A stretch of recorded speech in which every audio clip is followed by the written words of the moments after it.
está aquí, tan cierto como el aire que respiro, tan cierto como la mañana se levanta,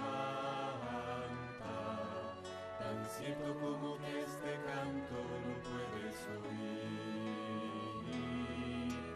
Dios está aquí, tan cierto como el aire que respiro, tan cierto como la mañana se levanta, tan cierto como que este canto lo puedes oír.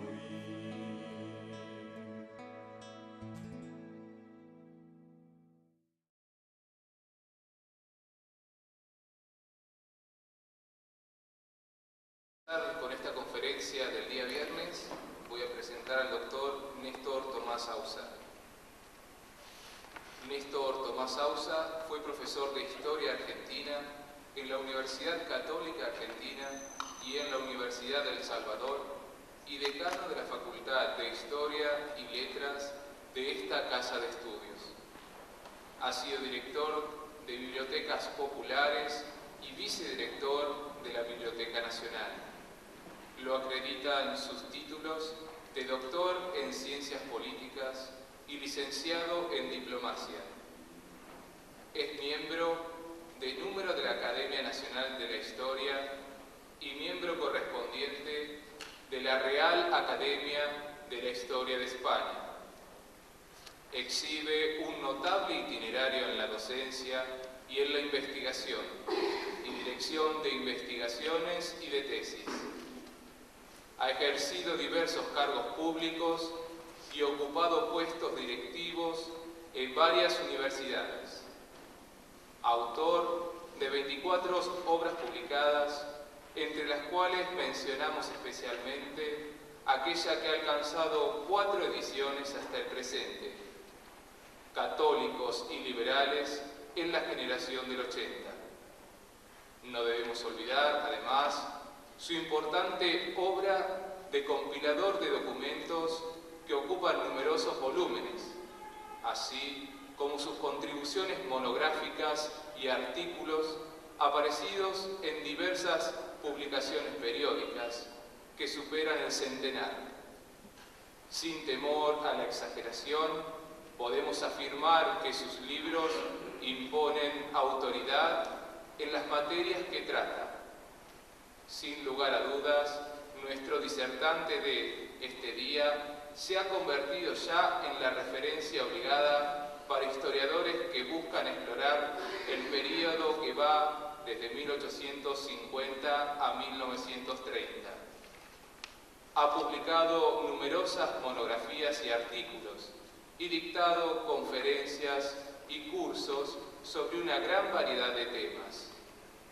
Es autor de varios libros, entre los que cabe destacar Católicos y liberales de la generación del 80, Lucio B. Mansilla, El periodismo de la Confederación, El periodismo y feminismo en la Argentina, 1830-1930, e Iconografía de Patagones.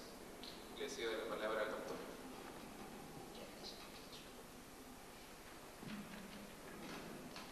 Monseñor, señoras y señores, es un gusto para mí estar esta mañana acá para desarrollar un tema vinculado al programa de ustedes. Espero que de alguna manera lo que voy a expresar pueda servir a los fines y objetivos de esta Semana Social. Según me han indicado, podría haber un debate o un intercambio de opiniones al finalizar mi exposición. Me presto gentilmente para esta tarea y espero que se puedan expresar con libertad como lo voy a hacer yo ahora.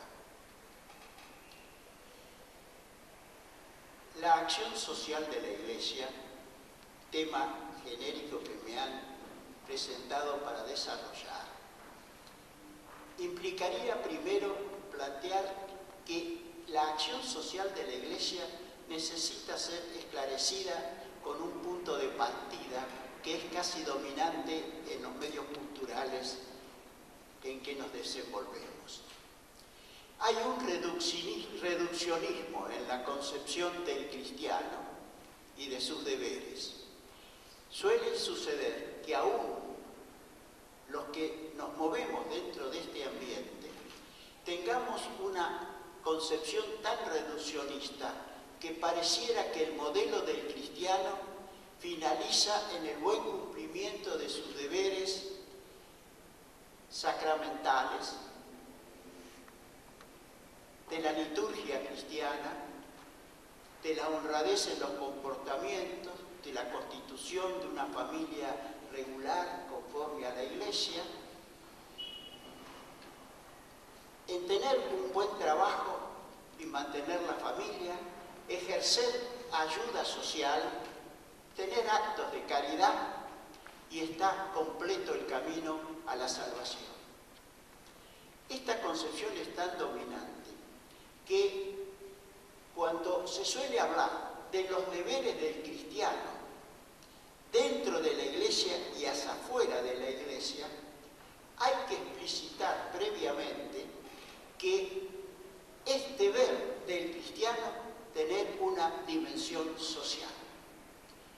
Y es deber del cristiano esta dimensión porque es deber, por el solo hecho de bautismo, de tener una dimensión hacia el prójimo, que empieza hacia el prójimo como persona y termina el conjunto de la población organizada. Esta dimensión individual y esta dimensión social del cristiano emana directamente del propio Evangelio, donde obliga al cristiano a vivir sus verdades, pero también a transformar la condición social en que se vive. La salvación no está solo en relación con nuestra persona, sino en relación también con el medio social. En una cultura donde el cristiano pudiera transformarla, donde pudiera influir para que los valores fueran esencialmente demostrativos de los principios cristianos, el comportamiento, la felicidad y la obtención de la salvación estaría más propiciada por el medio social. Y hoy, por el contrario, el medio social, lejos de favorecer la evangelización, produce obstáculos, crea barreras, de alguna manera desorienta a los cristianos si no tienen una noción clara de la idea de una sociedad civil cristiana. Para esto es que volvemos a insistir en esta dimensión social que tiene implícito deberes que cumplir.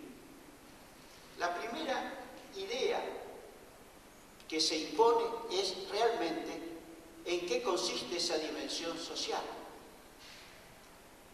¿Cuál es la dimensión social que nace del Evangelio? No es suficiente como cristianos actuar como he mencionado al principio. Si todos obráramos así, transformaríamos la sociedad. ¿O es necesario que el cristiano se injerte en la masa del pueblo, actúe desde adentro, inyecte valores cristianos en las diversas dimensiones de la vida social? ¿No es más conveniente que el cristiano realice su labor evangelizadora derivada de su bautismo y actúe transformando las condiciones sociales para que éstas sean favorables a la vida del hombre cristiano? Para que germinen algunos valores cristianos en el comportamiento, en los medios de trabajo, en la vida de cultura, de la política y de la economía.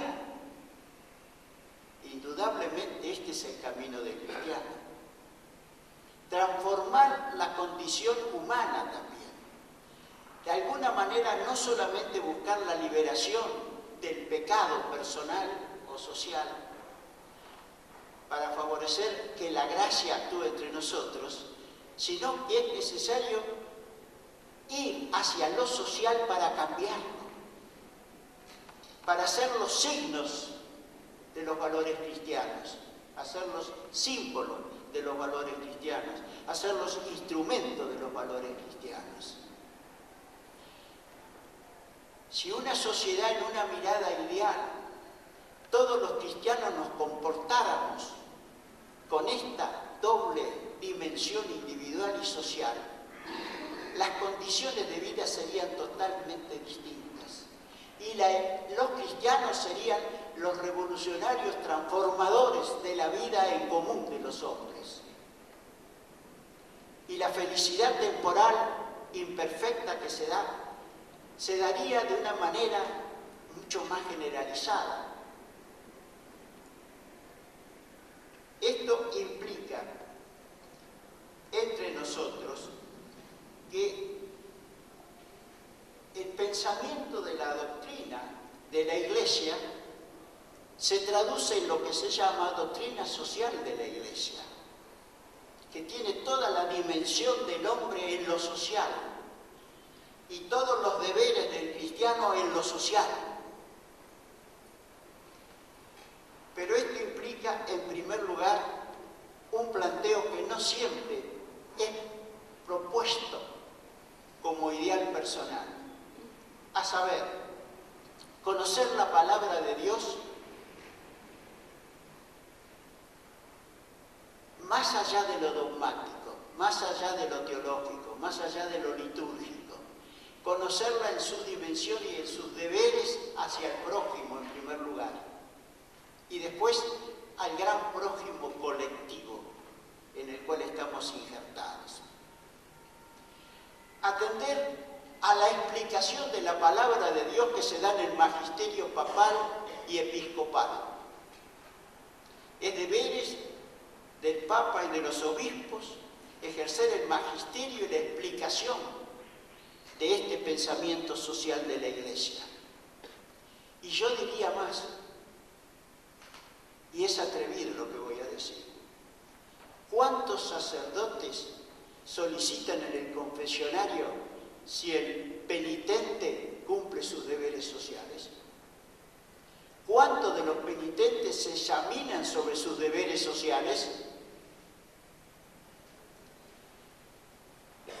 Para esto significa tener conciencia de este pensamiento de la Iglesia, de la enseñanza del magisterio. Y finalmente, al ser el aprendizaje de los valores sociales y de su aplicación en la estructura social y en el tiempo.